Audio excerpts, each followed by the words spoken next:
కాళ్లలో నొప్పి, నరాల వాపు వంటి లక్షణాలతో బాధపడుతున్నారా? వెరికోస్ వెయిన్స్ లో అత్యాధునిక చికిత్స ఏవిస్ వాస్కులర్ సెంటర్. నమస్తే రమగారు. నమస్తే రమగారు, మంచి కథతో స్టార్ట్ చేద్దాం. Arabian nights. ఈ అరేబియన్ నైట్స్ ఇంతలా ఒక పుస్తకం ఒకటి ఉంది, తీసుకొచ్చారుగా. అన్నీ ఎట్లా రమగారు, ఒకదానికొకటి కనెక్టివిటీ? అరేబియన్ నైట్స్ కథలు ఏంటంటే వీటికి బేసిక్ కథ ఒకటి ఉంది.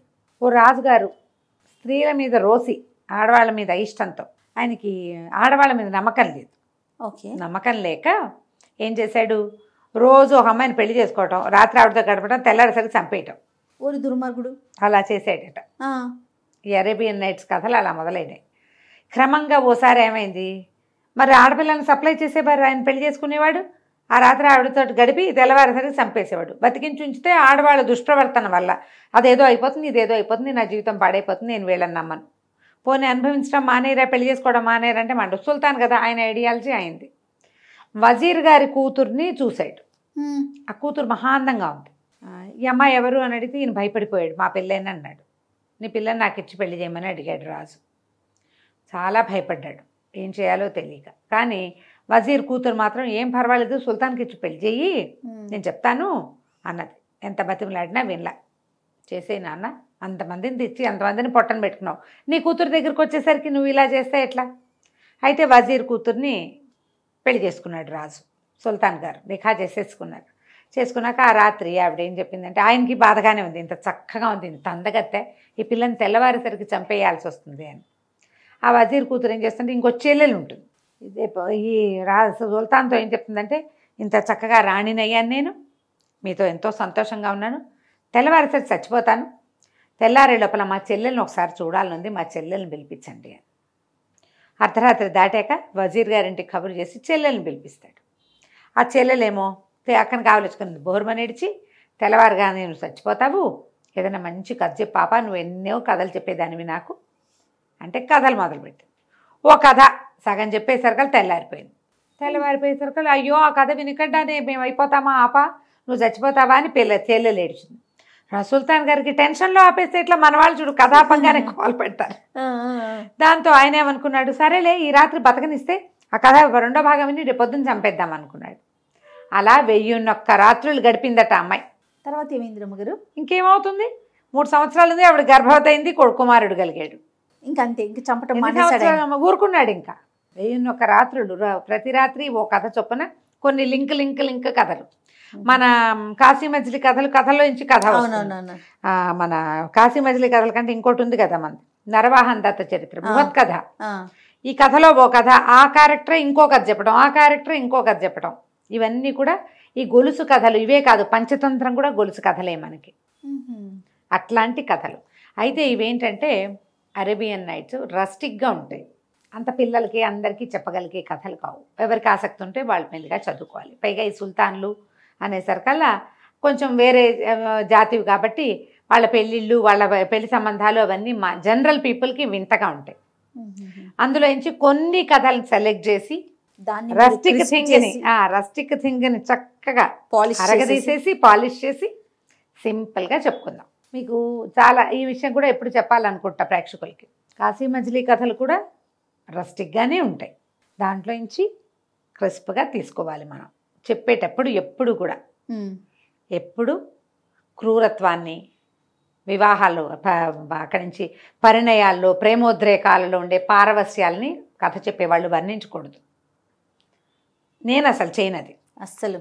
కాబట్టి ఈ కథల్ని అరేబియన్ నైట్స్ సుమారు ఒక రకంగా ఉంటాయి, బాగానే ఉంటాయి మనం చదువుకోవడానికి, మన ఆసక్తిని బట్టి. నాకు ఏదైనా కథ ఆసక్తి చేయాలి. మితిమీరిన శృంగారం, మితిమీరిన ఉన్మాదం, మితిమీరిన హింస ఉంటే చదవను నేను. ఏది కూడా మితి మీరకూడదు. మీరకుండా ఉన్నది నాకు ఓకే. దాంట్లో నుంచి మనం చక్కగా కథ తీసుకుంటాం. కొన్ని కథలు మనం పిల్లలకు కూడా ఎసెన్స్ లాగా చెప్పచ్చు. ఇవాళ ఒక కథ చెప్తాం. ఒక వ్యాపారస్తుడి దగ్గర ఒక ఎద్దు, ఒక గాడిద ఉన్నాయి. అయితే ఎద్దుతోటి పని చేయించేవాళ్ళు, గాడిదతోటి కూడా బరువులు అవి మోయించేవాళ్ళు, అది వాకిట్లో ఉండేది. ఒకనాడు ఎద్దు గాడిద మాట్లాడుకుంటున్నాయి. ఇందులో ఒక లొసుగే ఉందంటే, ఈ వ్యాపారస్తుడికి జంతువుల భాష తెలుసు. వినపడిందంటే అతనికి అర్థమైపోతుంది. అవి ఏం చెప్తున్నాయో, ఏమనుకుంటున్నాయో ఆయనకి తెలుసు. ఒకనాటి సాయంకాలము అతను వాకిట్లో పడుకుని ఉండగా ఎద్దు గాడిద మాట్లాడుకుంటున్నాయి. ఆ ఎద్దు చెప్తోందనమాట, నువ్వెంత సుఖంగా ఉంటావో హాయిగా, ఏదో నీకు నచ్చిన గడ్డి మేస్తావు, నీ మెడలో తాడు ఉండదు, నీ మీద బరువు ఉండదు, బరువు వేసినప్పుడు వేస్తారు, లేనప్పుడు లేదు, నువ్వు ఎంత నిదానంగా నడిచినా నీ కథ నడిచిపోతుంది. గాడిద నిదానంగానే నడుస్తుంది, పరిగెత్తదు గుర్రంలాగా, గాలపింగ్ అవి ఉండవు దానికి, అదే అటా పోతూ ఉంటుంది. ఏదైనా ప్రయాణాలప్పుడు నిన్ను వాడతారు, లేకపోతే నువ్వు ఇష్టారాజ్యంగా తిరుగుతావు, స్వేచ్ఛ విహారివి నువ్వు. నా బతుక్కి స్వేచ్ఛ లేదు, పాడు లేదు, ఈ కట్టువైకేసి కట్టేస్తారు, తెల్లవారేసరికి నా మెడ మీద కాడి పడిపోతుంది, ఇక దున్నో అని దున్నిస్తారు, మెళ్ళు పుళ్ళు పడిపోతున్నాయి. ఏదైనా ప్రయాణం అనగానే బండి కట్టేస్తారు, బండి కాడి మోసి ఇది ఈ కాడి మోస్తే ఏది నాగలి మోస్తే ఏమో ఒక బరువు, మట్టి దున్ను బరువు అంతా, మట్టి దున్ను ప్రెషర్ అంతా నా మీదే కదా. అక్కడి నుంచి ఒంటెత్తి బండి, మా బండి ఉందిరా అని ప్రతి వాళ్ళని పిలిచి బండి ఎక్కిస్తారు. ఆహారమా అంతంత మాత్రం. నా దారిని నేను పోయి రుచికరమైన గడ్డి మేయటానికి వీలుండదు, ఎండుగడ్డి వేస్తారు. పొలంలో అంతా పచ్చగా కనపడుతుంది, ఎక్కడ తలొంచి గడ్డి మేయటానికి అవకాశం ఏముంటుంది, దానికి అవకాశం లేదు. నా జీవితం ఇట్లా అయిపోయిందని ఎద్దు చాలా దుఃఖంతో పరిపరి విధాలుగా వాపోయింది. గాడిదంది, అయ్యో తండ్రి నీకెంత కష్టం వచ్చింది, ఓ పని చెయ్యి, రేపొద్దున తోలుకెళ్తారు కదా, నువ్వు నడవడం మానే, కూలబడిపో, ఆహారం మానేసి, తిండి తినద్దు, నీకేదో జబ్బు చేసిందని నిన్ను తీయటం మానేస్తారు. ఓ జబ్బు చేసింది అనుకుంటారు కదా, పనికి కొట్టేయి, పనికి మొండికెత్తమని గాడిద ఎద్దుకి సలహా చెప్పింది. విషయం అంతా విన్నాడు వ్యాపారస్తుడు. పొద్దున్నే పాలేళ్ళు ఎద్దుని తోలుకుపోయారు. తోలుకెళ్ళేసరికల్లా ఎద్దు ఇట్ట ఘాట్లోకి వెళ్ళంగానే, అదే చేలోకి వెళ్ళంగానే కూలబడిపోయింది. ఎంత కొట్టినా ఎంత కేకలేసినా లేవల, మోకాళ్ళది కాళ్ళు ఇట్లా మడిచేసింది, బుర్ర పక్కకు వేళ్లాడేసింది. ఏం చేయాలి? సరే వాళ్ళు ఏం చేశారు, దానికి ఏదో మందు పెడదామని ట్రై చేశారు, మందుకు పుచ్చుకోలేదు, మంచినీళ్ళు తాగలేదు. అతి కష్టం మీద నలుగురు కలిసి లేవదీసి ఎట్టా ఆగొట్ట ఇల్లు పొలము దగ్గర ఏమన్నా ఇంటికి తోలుకొచ్చి బీట్లో ఈ ఘాట్లో పెట్టుకుని పడేశారు. లోపలికి పడేస్తే అది హాయిగా అక్కడున్న గడ్డిని నెమరు వేస్తూ సుఖంగా విశ్రాంతిగా కూర్చుంది ఎద్దు. ఆయన అన్నాడు, అరే ఎద్దు ముండికేసింది కదా, గాడిదని గట్టండ్రా అన్నాడు. అనగానే హడిలిపోయింది గాడిద. ఎక్కడికి తీసుకెళ్తున్నారో దానికి అర్థం కాల, దానికి తెలియలా ఏం చేయబోతారో. సరే బయటికి తీసుకెళ్ళి గాడిద మేడ మీద కాడేసి దాంతో దున్నిచ్చారు. సాయంత్రం అయ్యేసరికి గాడిదకి గుట్లోకి వచ్చినాయి, దానివల్ల అవ్వలేదు. అంతేగా, ఇంత బరివేట ఎద్దు ఎంత ఎత్తు ఉంటుంది, ఎంత బలిష్టమైంది, గాడిద ఎంత ఉంటుంది దాని బతుకు పాపం. అక్కడి నుంచి ఈయన అన్నాడు, రేపటి నుంచి ఎద్దేటాకు మూలపడింది కాబట్టి గాడితోటి దున్నిద్దాం, దాన్ని అక్కడే ఉంచేసేయండి ఎద్దుని, దీని సంగతి చూద్దామన్నాడు. గాడిదకి అర్థమైపోయింది, అమ్మో వీళ్ళు ఇదే చేయబోతారని. ఒక్కొక్కళ్ళు వచ్చి ఊరిని గాడిద భలే దున్నింది అని మెచ్చుకోవటం. అంటే రేపటి నుంచి వీళ్ళు ఇదే పని చేస్తారుగా. అంతేగా. అక్కడి నుంచి సాయంకాలం అవ్వగానే ఇది సూర్మి అలాగా ఏడ్చుకుంటూ వెళ్ళింది గొడ్లశాలలోకి. వెళ్ళేసరికి అక్కడ ఎద్దు విశ్రాంతిగా కాళ్ళు చాపుకుని పడుకుని గడ్డి నెమరు వేస్తూ రెస్ట్ తీసుకుంటాం.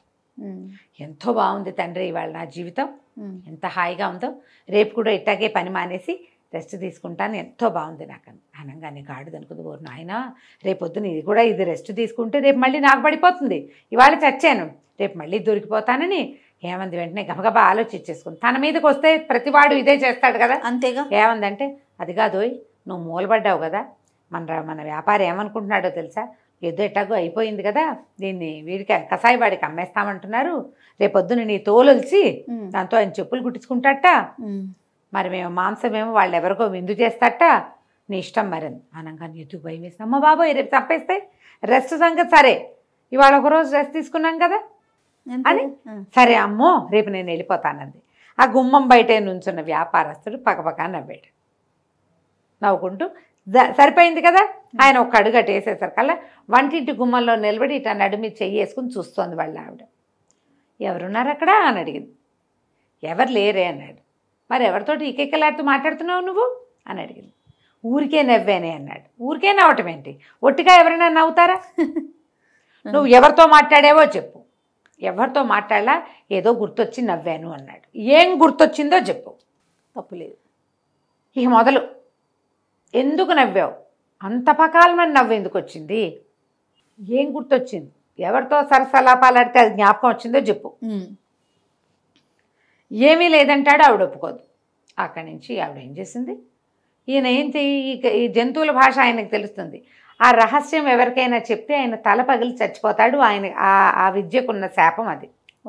గొడ్డును ఇది గాడిద మాట్లాడుకుంటున్నాయి, దాని రోగం కుదిర్చాను అని చెప్పాడు అనుకో పెళ్ళానికి, అయినవుటు. చెప్పలేడు. ఎందుకు నవ్వేవో చెప్పమంటుంది.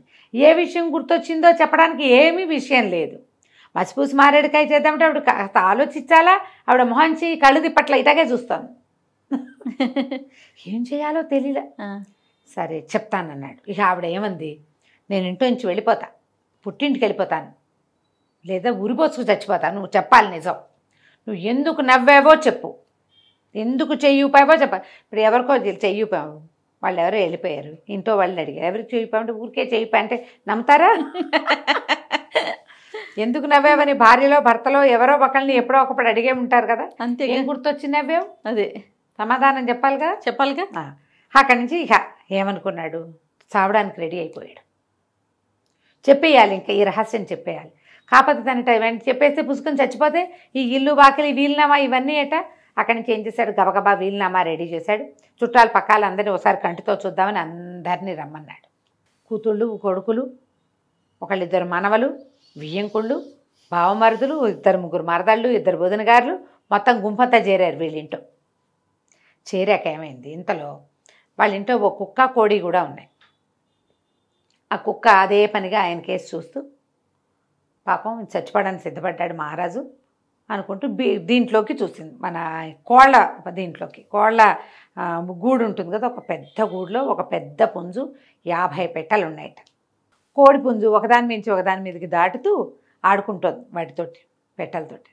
ఈ కుక్క అడిగిందట, ఏమై పుంజు మన ఆసామేమో మనని పోషించేవాడేమో పెళ్ళానికి సమాధానం చెప్పలేక చావడానికి సిద్ధపడ్డాడు.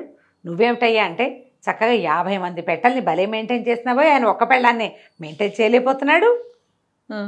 ఒక భార్యకి సమాధానం చెప్పలేక చావడానికి సిద్ధపడ్డాడు. నువ్వు ఒక్కడివి, ఒక్క పుంజుంది, 50 పెట్టెలుంటే ఇన్ని పెట్టెలతోటి సరసల్లాపాలు భలే బాగా ఆడుతున్నావు నువ్వు, ఏమిటో నీ రహస్యం అంటే. ఏముంది రహస్యం, ఎవరి మెథడ్స్ వాళ్ళకు ఉంటాయి, ఎందు పుంజు.